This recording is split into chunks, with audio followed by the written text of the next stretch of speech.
सियावर रामचंद्र की जय। श्री रामानंद भगवान की जय। श्री राधे राधे। भक्तों, जो गुरु का सच्चा शिष्य होता है वो गुरु आज्ञा का संपूर्ण पालन करता है। कभी आज्ञा का पता नहीं चलता है तो पूछता है, गुरुदेव मेरे लिए क्या आदेश है। कभी कभी और भी जिज्ञासाएं प्रकट करता है। उसके भाव को देख करके गुरुदेव कृपा करके बतलाते हैं। कल आप श्रवण कर रहे थे, श्री सुरसुरानंद जी महाराज ने प्रश्न किए थे 10। उनमें से पहला था तत्व कौन होता है, तो जीव ब्रह्म और प्रकृति की बात की गई थी। गुरुदेव ने बताया 3 तत्व होते हैं, जीव ब्रह्म प्रकृति। और दूसरा प्रश्न था भक्त को कौन सा मंत्र जपना चाहिए, तो उसका भी उत्तर आपको राम जी के मंत्रों, शरणागति आदि के मंत्रों को सुनाया गया था। और तीसरा प्रश्न है कि किस रूप का, प्रभु के किस रूप का ध्यान करना चाहिए। तो गुरुदेव ने बताया कि ध्यान करने में पहले इष्ट के तत्व का ज्ञान हो कि हमारे स्वामी सबके ईश्वर हैं। फिर प्राणायाम करने का अभ्यास करके मन स्थिर करें। भक्तों, ये विधि है, लेकिन जिसका पहले से ही मन बहुत स्थिर हो वो नहीं भी प्राणायाम करे तब भी चलेगा। और इंद्रियों को वश में करके निराभिमान होकर सरल सरस प्रेमी हृदय बनकर अखंड तैल धार की तरह ध्यान में प्रभु की छवि का दर्शन करे, उसे ही ध्यान कहते हैं। श्री सीताराम जी के रूप समुद्र में जो डूब जाते हैं वो फिर उसमें से बिल्कुल नहीं निकलते, उनको निकलना पसंद ही नहीं आता है। भक्तों, ये श्री रामानंद जी संप्रदाय की बात आपको सुनाई जा रही है। यदि आप श्री सीताराम जी के ध्यान की जगह श्री राधे श्याम जी का ध्यान या बाल कृष्ण का या बाल राम का ध्यान करते हैं तो आपको वही करना। भगवान श्री राम जी का शरीर नीले मेघ के समान है, सौंदर्य की तरंगें उठ रही हैं। पीतांबर पहने, अनेकों भूषण वनमाला बाजूबंद विशाल भुजाओं में धारण किए, चरणों में सुंदर नूपुर हैं, केहरी के समान कटी है, चंद्रमा के सदृश मुख पर मणिमय कुंडल, घुंघराली अलकावली मन को मोहित करने वाली है। मणिमय मुकुट में बीच बीच में फूल लगे, नेत्र कमल दल के सदृश तथा धनुष की सी भौहें हैं। मस्तक पर तिलक और सुंदर नासिका है, अरुणारे अधर तथा हृदय को हिलोरने वाली प्यारी सी मुस्कान है। ऐसे श्री राम जी दूल्हा वेश में सिंहासन पर विराजमान है। बाईं ओर से सीता जी हैं। श्री सीता जी की शोभा अपार आकाश के समान है, उसका कोई भी कवि वर्णन नहीं कर सकता है, क्योंकि असीमित है। और जानकी जी अपने प्रियतम श्री राम जी को प्रेम भरी दृष्टि से निहार रही, हाथों में धनुष बाण धारण किए हुए श्री राम जी का ध्यान करना चाहिए। अपने शरीर की सुधि बुद्धि भूल जाए तब ध्यान की साधना पक्की समझो। शरीर का ध्यान रहे अपने तो ध्यान अभी पक्का नहीं है। सदा प्रसन्न मुख श्री राम जी का जो ध्यान करते हैं वो मनुष्य धन्य है। ये तीसरे प्रश्न का ध्यान के संबंध में उत्तर था। अब चौथा उत्तर सुनिए। मुक्ति का साधन पूछा, चौथे प्रश्न में मुक्ति का साधन पूछा, तो सबसे पहले मोक्ष की इच्छा वाले को चाहिए कि वो समस्त विषय सुखों की इच्छा त्याग दे तथा सद्गुरु की खोज करके उनकी सेवा करे। पंच संस्कार युक्त वैष्णवी दीक्षा ले। बिना पंच संस्कार के मुक्ति का अधिकार नहीं होता। भक्तों, ये सामान्य सिद्धांत की बात मैं आपको सुना रहा हूं, लेकिन किसी को भगवान से अतिशय प्रेम है, उसकी बात अलग होती है। पंच संस्कार में पहला संस्कार ये है कि दोनों भुजाओं पर धनुष बाण के चिन्ह लगवाए। भक्तों, ये रामोपासकों की बात सुनाई जा रही है आपको। उसका फल ये होगा धनुष बाण के चिन्ह का कि वह इंद्रियों को सहज में ही जीत सकेगा, उसकी जगत में विजय होगी तथा उससे यमदूत भी भय मानेंगे, भूलकर भी उसके पास नहीं जाएंगे। श्री राम जी के धनुष बाण का चिन्ह धारण करने से तेज प्रताप अंगों में आ जाता है तथा प्रभु प्रसन्न होकर उसको अपने भक्त की पदवी देते हैं, उसके पाप भस्म होते हैं। अब दूसरे संस्कार की बात सुनो। जो दूसरा संस्कार है वो तिलक है। गुरुद्वारा मस्तक पर तिलक धारण होने से मन में शुद्ध भाव उत्पन्न होता है। पहले तो गुरु जी के हाथ से तिलक मस्तक पर धारण करेंगे और उसके बाद अपने हाथ से करते रहेंगे। और तिलकधारी अर्थात संत जो होते हैं वो तिलकधारी हो जाते। तिलकधारी का तात्पर्य सम्राट से हो जाते हैं, उनका जीवन महान हो जाता है। ऊर्ध्वपुंड्र संप्रदाय का अनादि तिलक है। वैष्णव तिलक भक्त सभी ऊर्ध्वपुंड्र ही होते हैं, अर्थात आप समझिए सीधे खड़े हुए नीचे से ऊपर की तरफ, वो ऊर्ध्वपुंड्र होते हैं। और उसको धारण करने से ऊर्ध्व गति होती है, अर्थात ऊंची गति होती है। तिलक का दर्शन और लोग भी जो करते हैं उनको भी पाप दूर होते हैं, इसलिए तिलक के प्रति बहुत श्रद्धा रखनी चाहिए। और भक्तों, पंच संस्कार में से तीसरा संस्कार है कंठी तुलसी की माला गले में धारण करने से श्री राम जी का स्मरण बराबर आता रहता है और हर समय धारण करके रखना चाहिए। तुलसी भगवान को बहुत प्रिय है गले में, इसलिए तुलसी हमेशा रहनी चाहिए। शरीर भी पवित्र रहता तुलसी धारण करने से।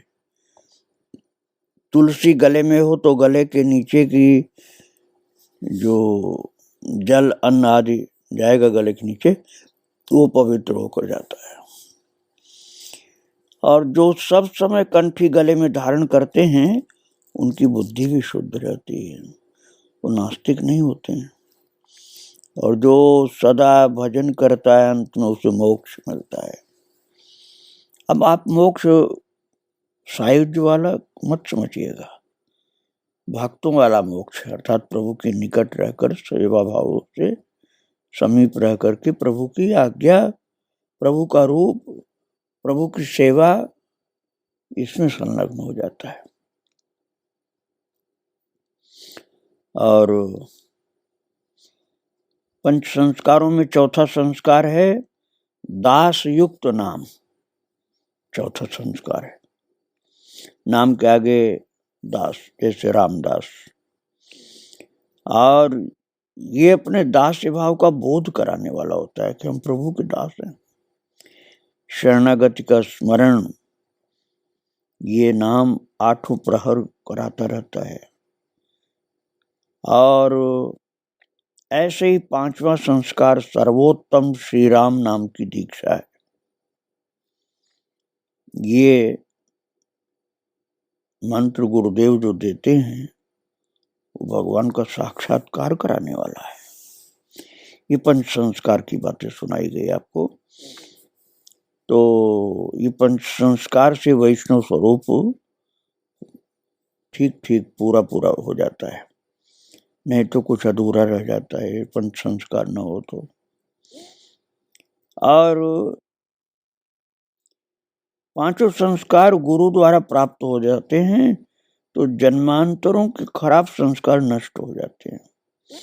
जब कोई दीक्षा लेकर कंठी धारण करता है तो उसका नया जन्म माना जाता है। पिछले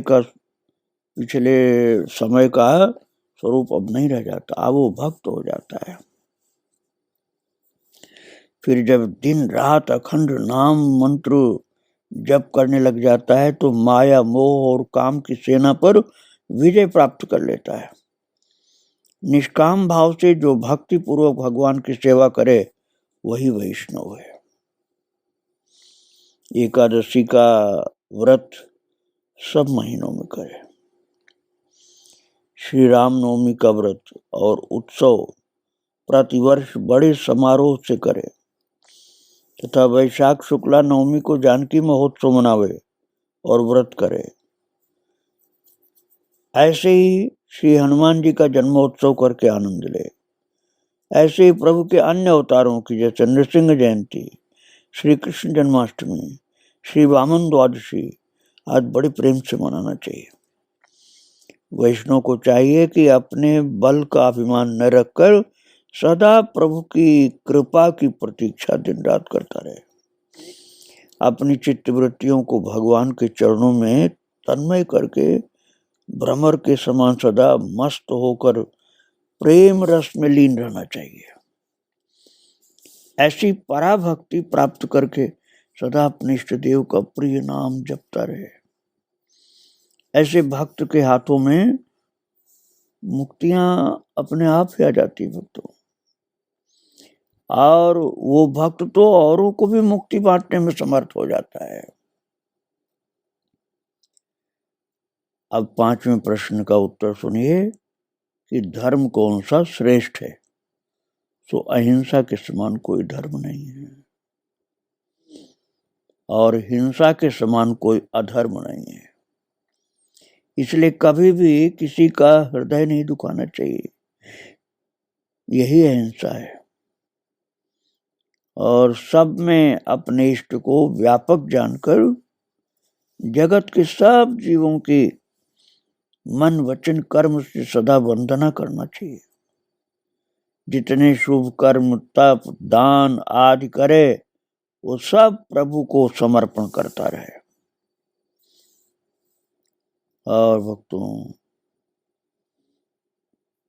जो धन संपदा है वो भगवान की सेवा में लगाना चाहिए, नहीं तो माया हो जाती है। भगवान की सेवा में लगा हुआ ही धन धन होता है, नहीं तो वो धन चाहे सोना ही क्यों न हो माया का स्वरूप है। परिवार को भी भगवान की सेवा में लगाना चाहिए, और नहीं तो परिवार भी अर्थात स्त्री आदि भी माया का स्वरूप बन जाते हैं। भगवान की सेवा में लग जाएं तो माया के स्वरूप नहीं होते हैं। उनमें से आसक्ति त्याग कर, उनमें आसक्ति नहीं होना चाहिए। परिवार में स्त्री आदि धन संपन्न जो भी आपके पास धन हो, चल संपत्ति हो, उन सबको ठाकुर जी की मानकर ठाकुर जी की सेवा में लगाना चाहिए। आसक्ति त्याग कर भगवान के चरणों में तभी प्रेम होता है। सर्वश्रेष्ठ यही धर्म धारण करके वैष्णवों की संतों की सेवा करे, और संतों की सेवा करने से सब कुछ प्राप्त हो जाता है, विश्वास रखे। ज्ञान वैराग्य और भक्ति भी इसी धर्म से उत्पन्न होती है तथा श्री गुरु जी के प्रेम से सेवा करने पर साक्षात भगवान की प्राप्ति होती है। समस्त माया जाल कट जाता है। जैसे मंत्री को वश में कर लेने पर मंत्री के द्वारा राजा से मिलना सहज हो जाता है, ऐसे समझिए। भगवान श्री राम का श्री विग्रह बहुत प्रेम से दुलार से पूजा में रखना चाहिए, अर्थात उनकी पूजा बड़े प्रेम से दुलार से करनी चाहिए। 16 प्रकार से सेवा श्रृंगार का दर्शन करके आनंदित हो, क्योंकि मूर्त रूप अर्थात प्रभु जो श्री विग्रह के रूप में है वो कलयुग में अर्चावतार कहे जाते हैं। अर्चावतार धारण किया भगवान ने श्री विग्रह के रूप में, आनंद देते हैं इस रूप में। अधिकारी प्रेमी भक्तों को प्रभु मूर्ति द्वारा महाराज प्रेम से बोलने भी लग जाते हैं, पहले स्वप्न में और फिर बाद में प्रत्यक्ष भी। इसलिए अत्यंत प्रेम और आसक्ति के साथ भगवान की उपासना करनी चाहिए। यही सर्वश्रेष्ठ धर्म है। भगवान से आसक्ति होना परम कल्याणकारी है। जिसने इस धर्म को धारण किया वही भगवान के धाम को प्राप्त कर लेता है। अब 6वें प्रश्न का उत्तर सुनिए। वैष्णव भक्त कितने प्रकार के होते हैं? यूं तो भक्तों के अनेकों भेद हैं, उन सब का पूरा वर्णन करना मुश्किल है भक्तों, क्योंकि भक्तों के भाव बहुत अलग अलग प्रकार के होते हैं, इसलिए उनका भेद भी, उनके प्रकार भी बहुत होते हैं। उनमें एक तो ऐसे होते हैं ना कि बुभुक्ष भक्त होते हैं। एक भक्त ऐसे होते हैं बुभुक्ष भक्त, जो भोगों की इच्छा करके प्रभु की उपासना करते हैं और सदा भगवान से कुछ न कुछ चाहते रहते हैं। बेटा बेटी की बात, धन संपदा, दुकानदारी, नौकरी, बिजनेस, मुकदमा, ये सब जो भोगों की इच्छा करके प्रभु की उपासना करते हैं, ये बुभुक्ष भक्त होते हैं। वो सदा कर्मकांड में लगे रह करके देवलोक जाने की इच्छा रखते हैं। कहने के लिए भले नहीं देवलोक बोलेंगे, लेकिन कर्मकांड में उनको जैसा जो बोल दे कि ये पूजन कर लो ये हो जाएगा, ये पूजन कर लो ये हो जाएगा, उसी में लगे रहते हो। और दूसरे मुमुक्ष भक्त होते हैं जो मोक्ष की इच्छा करके प्रभु का भजन करते हैं कि जन्म मरण का चक्र छूटकर माया की फांसी कटे। और एक भक्त तो भगवान से मिलने के लिए विरह में व्याकुल रहकर शीघ्र दर्शन चाहते हैं,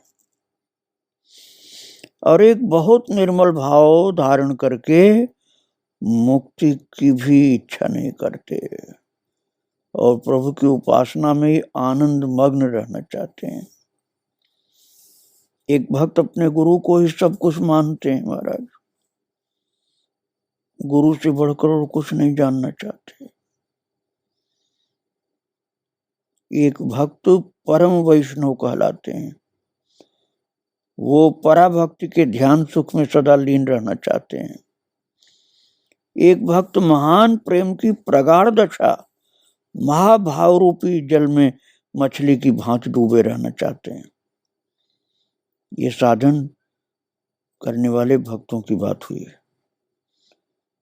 अर्थात साधन भक्त। और मुक्त भक्त होते हैं भक्तों, वो अलग होते हैं। मुक्त भक्त वो हैं जो सब जगत के दुखमय बंधनों से मुक्त हो भगवान के धाम में निवास करते हुए मुक्ति का आनंद अनुभव करते हैं। मुक्ति का तात्पर्य मैंने बताया ना, प्रभु के सामीप्य सुख का। तथा नित्य भक्त वो हैं जो भगवान के धाम में सदा प्रभु की सेवा में मग्न रहते हैं। उनको भगवान की सेवा ही दिखलाई पड़ती, दूसरा कुछ नहीं। प्रभु की इच्छा से प्रभु के साथ अवतार लेते हैं, जैसे श्री जाम्बवान जी, हनुमान जी आदि।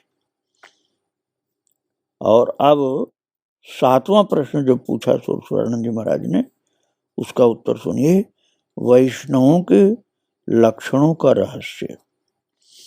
वैष्णवों के लक्षणों का रहस्य है भक्तों कि मस्तक पर ऊर्ध्वपुंड, ये ये बाहरी लक्षण मैं आपको बता रहा हूँ।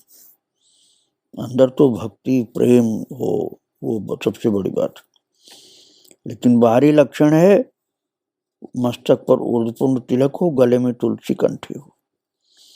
वैष्णव वही है जो सब विकारों से रहित हो, निर्मल हो, विशेष ज्ञान वाला हो और वेद शास्त्र पुराण भगवान के ग्रंथों, लीला ग्रंथों, उपदेश ग्रंथों आदि की महत्ता का बखान करे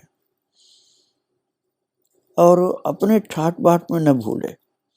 रजोगुणी नहीं होना चाहिए, अभिमान रहित हो, श्री राम नाम का दिन रात जप करता हो, श्री सीताराम जी के चरित्र सुनता और ध्यान करता हो, भक्त भगवंत चरित्र में बहुत रस लेता हो, सदा प्रेमी संतों का संग करता हो,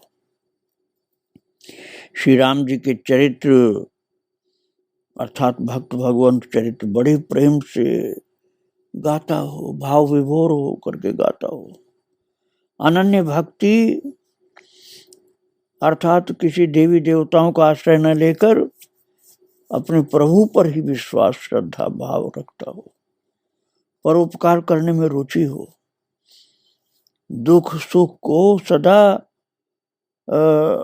बराबर समझे, निंदा स्तुति को समान समझे, श्री राम जी का प्रेम हृदय में समुद्र की तरह लहराता हो, भगवान से शिकायत न करे कि आपने हमको दुख दे दिया, हमारा सम्मान कम हो गया, ये सब नहीं करना चाहिए, बराबर समझना चाहिए मान अपमान को, निंदा स्तुति को, सुख दुख को। जगत में वो दूसरों का कल्याण करने के लिए विचरता हो और या तो विचरण ही न करे, एकांत में साधना करे, और विचरण करे तो दूसरों का कल्याण करने के लिए। ऐसे लक्षणों वाला वैष्णव तीर्थ के समान पवित्र होता है, तीर्थों को भी पवित्र करता है। ऐसे वैष्णव का दर्शन करके दर्शन करने वाले का भी कल्याण हो जाता है। वैष्णव संत 7 सूत्रों वाला कट सूत्र कमर में पहनते हैं और लिंगोटी तथा आचला पहनते हैं। भक्तों, ये साधक की बात मैं आपको सुना रहा हूं, किंतु जो भगवान के प्रेम में डूबा हुआ है वो तो क्या पहनता है उसके लिए कोई नियम नहीं होता है। कभी कभी तो वस्त्र, अब सुखदेव जी महाराज तो कोई वस्त्र नहीं पहनते हैं, तो क्या वैष्णव नहीं है? वो तो परम वैष्णव हैं, उनको अपने शरीर का ध्यान ही नहीं।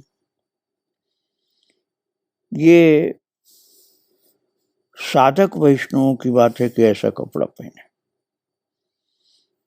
और परम भक्त संत का चरणामृत जो लेते हैं तथा भोजन आदि सेवा करते हैं, वो भक्त भी साकेत प्राप्त करते हैं, भगवत धाम की प्राप्ति करते हैं। अब 8वें प्रश्न का उत्तर सुनिए, वैष्णव जन कालक्षेप कैसे करते हैं? बुद्धिमान भक्तों का समय श्री भगवान की सेवा तथा संत सेवा में व्यतीत होता है, अथवा देश के कल्याणार्थ परोपकार में, अथवा श्री राम नाम जप में लीन रहते हैं। स्नान, संध्या, पूजा, मंत्र जप तथा राम जी के ध्यान में सेवा, रामायण पाठ, गीता पाठ, भक्त चरित्र पाठ, श्रवण, वेदों के सूत्र तथा आनंद भाष्य अर्थात भक्ति के ग्रंथों का पाठ करना चाहिए। मंत्रद्वय तथा अनुष्ठान पूर्वक षडाक्षर जप, गुरु प्रदत्त मंत्र का जप, नाम कीर्तन, प्रभु की लीला का गान सर्वदा करते हुए जब कभी तीर्थ यात्रा की इच्छा हो तो गुरुदेव से आज्ञा लेकर वासनाओं को जीतकर यात्रा को चले। कुछ दिन अयोध्या आदि भगवान के धाम में निवास करें, चित्रकूट, वृंदावन, अयोध्या, और संतों की दीन बनकर सेवा करें, अहंकार से नहीं कि ये सब तो ऐसे गए बीते हैं और मैं बड़ा भारी संत हूँ। ऐसा नहीं करना चाहिए, नहीं तो अपराध लग जाएगा। खुद दीन बन करके, बहुत छोटा बन के सबकी सेवा, संत की सेवा, भक्त की सेवा करना चाहिए। मन की चंचलता को रोके। किसी मंदिर में रहकर झाड़ू लगाना, बर्तन धोना आदि कैंकर करे। हृदय में तनिक भी अहंकार न रखे। कुसंग में कभी न बैठे। नशा पत्ता करना और संसार के विषय की चर्चा आदि में नहीं बैठना चाहिए। सदा सत्संग में लगा रहना चाहिए। जहां भक्त भगवंत की कथा होती हो वहां बैठना चाहिए। सरयू जी के किनारे, यमुना जी के किनारे, गंगा जी के किनारे मंत्र जप का अनुष्ठान करना चाहिए। निष्काम भी जप करें तो बहुत कल्याणकारी होता है। अनुष्ठान करना आवश्यक नहीं होता सबके लिए। और अहंकार और आलस्य साधना में बड़े शत्रु, इनको त्याग दे। संतों की आज्ञा हो तो मंदिर की सेवा मांगकर झाड़ू को लगाना, तुलसी फूल आदि लाने की सेवा अवश्य करें। इसे प्रभु की कृपा शीघ्र होती है। लज्जा न करें, सेवा में लजाना नहीं चाहिए। विषय सुखों को वमन के समान त्याग कर तीर्थ में निवास करे। इस विधि से करे जैसे कि राम जी का दर्शन साक्षात हो, ऐसे भाव में, विरह में व्याकुल रहे। राग द्वेष काम क्रोध आदि विकार त्याग करके संतों से परस्पर प्रेम बढ़ाकर बहुत विनम्र होकर रहना चाहिए। वैष्णव भक्तों को कालक्षेप किए विधि भक्तों। इस प्रकार की रहने से जो रहता है वो दुस्तर भवसागर से पार हो जाता है। तो ये आप उत्तर जो सुन रहे थे, 8 प्रश्नों का उत्तर सुन लिया। अब कल आप श्रवण करेंगे 9वें और 10वें प्रश्न का उत्तर। आज गुरुदेव भगवान और संतों के चरणों में प्रणाम करके यहीं विराम दे रहा हूँ। श्री राधे राधे, जय श्री राधे राधे। सियावर रामचंद्र की जय। श्री रामानंद भगवान की जय।